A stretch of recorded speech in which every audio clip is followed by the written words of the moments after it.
आज हम हिंदी का एक टॉपिक है शब्द।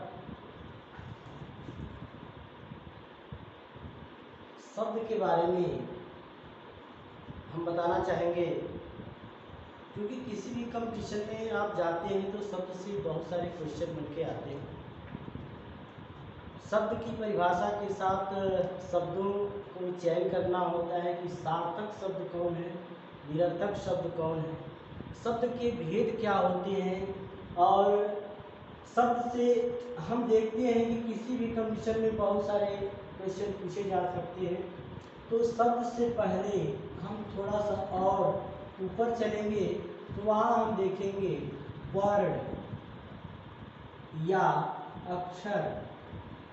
लेकिन वर्ण या अक्षर तो हमने लिख दिया है, लेकिन वर्ण और अक्षर में अंतर होता है।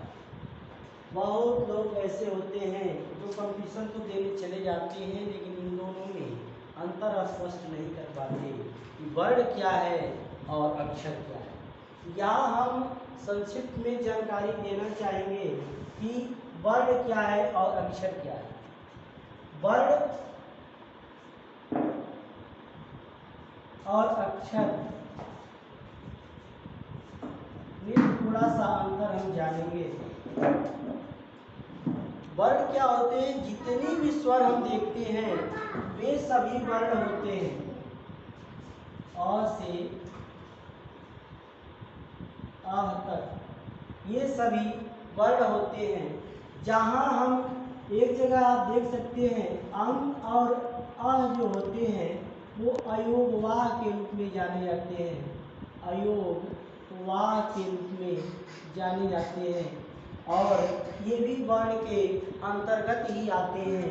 लेकिन अब अ से लेकर के औ तक को देखा जाए तो ये सभी क्या है? स्वर है। क्या है? स्वर है। आप सभी निश्चित रूप से स्वर के बारे में जानते होंगे। और अक्षर क्या होते हैं? अक्षर वे होते हैं जो स्वर की सहायता से निर्मित किए जाते हैं। जैसे क से लेकर के हम ज्ञ तक देखें तो ये अक्षर होते हैं। हमको छांटना क्या है?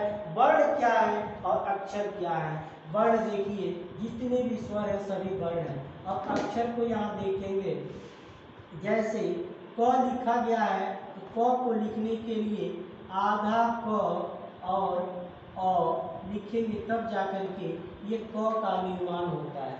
यहाँ से हम सिर्फ ये जान सकते हैं कि वर्ण क्या है, अक्षर क्या है। तो ये क्या है? क एक अक्षर है और आधा क और अ ये दोनों वर्ण हैं। अब इन्हीं से हम बहुत सारी जानकारियाँ ले सकते हैं। कोई भी शब्द का निर्माण है, कोई भी अक्षर का निर्माण है, तो उसमें हम जान सकते हैं कितने वर्ण हैं, कितने अक्षर हैं। तो हम वर्ण के बारे में एक नया वीडियो डालेंगे, आप उसको देख लीजिएगा। बहरहाल यहाँ पे हम शब्द के बारे में चर्चा करेंगे। शब्द किसे कहते हैं, शब्द के बारे में जानेंगे। यहाँ हम लिख दे रहे हैं, थोड़ा सा देख सकते हैं, दो या दो से अधिक वर्णों के समूह, या ये कह सकते हैं मेल, समूह को शब्द कहते हैं। जिसका एक सार्थक अर्थ निकले का मतलब होगा जिसका एक सार्थक अर्थ हो, अर्थ निकले, या इसलिए लिख सकते अर्थ हो। ठीक है। जैसे हम लिख रहे हैं क्या? जैसे हम देख दें, जैसे लिखते गाजर, क्या हमने लिखा? गाजर। गाजर तो स्पष्ट है ना, लेकिन इसी को हम लिखे क्या? र ज गा। देखिए गाजर एक सार्थक समूह, जिसको सही करेंगे, रसगा क्या है? गलत हो जाएगा। दूसरा शब्द मान लिया, लिखते क्या? हाथी। हाथी का तो आपने नाम सुना होगा, लेकिन थीहा का कहीं नाम सुना है? नहीं सुना है। ये सार्थक शब्द है और ये बेकार का शब्द है। इसी तरह से बोलचाल की भाषा में आपने सुना होगा लोटा ओटा बोलते, पानी ओनी बोल देते हैं ना। ये पानी क्या है? सार्थक है। ओनी क्या है? निरर्थक है, जिसका कुछ अर्थ ही नहीं है। लोटा क्या है? लोटा। और ओटा क्या है? ओटा मतलब कुछ नहीं, लोटा तो है सार्थक अर्थ लेकर क्या है, तो इसे हम शब्द करते हैं। ठीक है। ऐसे अन्य भी उदाहरण ले सकते हैं, जैसे रजनी।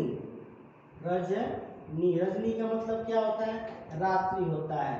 अब यहाँ लिखे जरनी, जरनी।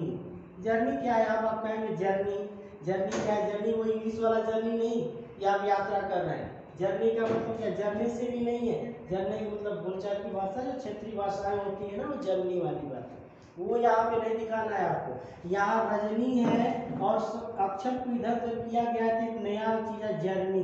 तो ये सार्थक शब्द है और क्या ये निरर्थक है। ठीक है ना। अब इसी तरह से अन्य भी शब्द दे सकते हैं, क्या? विश्वास, विश्वास लिखा गया है। अब इसमें हम लिखे दूसरा कुछ क्या लिख सकते हैं? स, इधर का उधर कर, स, वा, वी, कुछ मतलब निकल के आ रहा है? नहीं आ रहा है। तो ये सही हो गया और क्या गलत हो गया। आपसे क्वेश्चन क्या पूछा जाएगा? क्वेश्चन ये पूछा जाएगा, निम्न में से कौन सा शब्द सार्थक है और कौन से शब्द इसमें निरर्थक है। छाटना होता है, आप ठीक कर देंगे, 1 नंबर मिल जाएगा। बहुत बहुत धन्यवाद।